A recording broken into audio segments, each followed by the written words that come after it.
নমস্কার বন্ধুরা, আজকে আমি আপনাদের সামনে হাজির হলাম ছোট্ট একটা টিপস নিয়ে। কোনো কুকিং চ্যানেল দিয়ে না।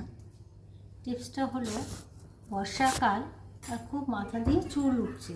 এই দেখুন, চুলগুলো সব উঠে উঠে সব ছোট ছোট হয়ে গেল। তাই জন্য আমি ভাবলাম কী করি।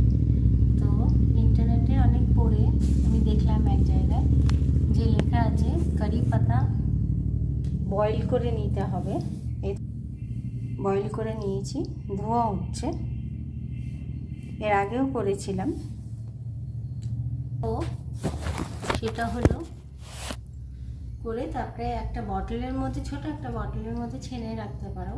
আর স্নান করার 20 মিনিট আগে মাথায় ভালো করে লাগিয়ে নেবে। আর তারপরে 20 মিনিট পরে স্নান করে ফেলবে, চুলটা ধুয়ে।